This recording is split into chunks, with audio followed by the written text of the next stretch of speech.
Hello, my name's Andy Wise. I'm a Sea Trust volunteer. I volunteer doing porpoise survey watches here at Strumble Head and at Little Haven. So three sort of areas that I want to talk about are why I volunteer at all, why I volunteer with Sea Trust in particular, and what I actually get out of the volunteering experience.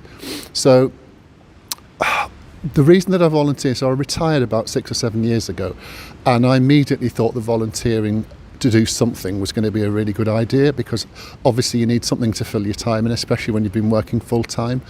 So I've volunteered for a few organisations, and basically it hasn't just been wildlife, it's been a variety of things, but wildlife is probably the thing that I feel the most committed to, because I've been involved in wildlife my whole life.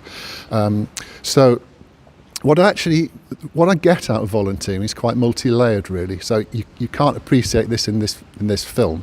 But the reason I'm sitting down is I'm disabled, and one of the things about becoming disabled in my sort of mid-50s through a climbing accident was it really alters your life in a way that you think, am I kind of valuable and useful anymore?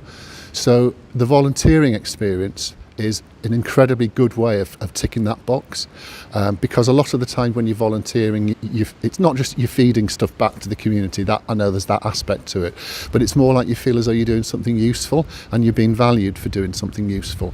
So that sort of brings me onto the Sea Trust part of it, because one of the things I found in Sea Trust, and trust's the right word, is that I know for a fact that what I do for Sea Trust is really valued, and it's a lovely exchange where I trust them to sort of provide for me and to provide experiences for me and to tell me what's going on, give me information about the data that's been collected. But also they trust me, because I do quite a lot of watches here on my own. I really love Strumble Head, and I've come up here on my own and I've seen amazing stuff.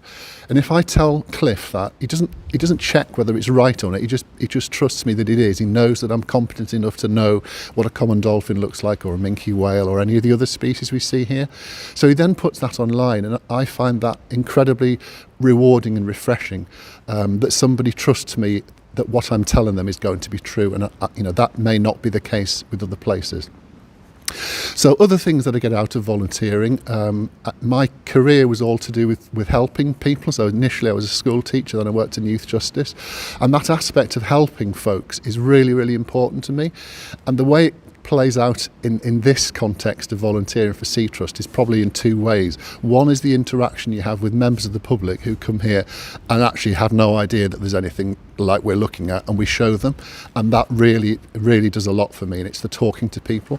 But also, funnily enough, some of the other volunteers, and there must be as many reasons for volunteering as there are volunteers, but some of the other volunteers have got very different reasons for me, and some of them actually don't know very much or even anything about cetaceans. So there were two people I was working with recently who'd never seen a harbour porpoise, and when we started seeing them, initially they couldn't see them because they're quite difficult to see, and then eventually they started to see them, and then after that they started to spot their own.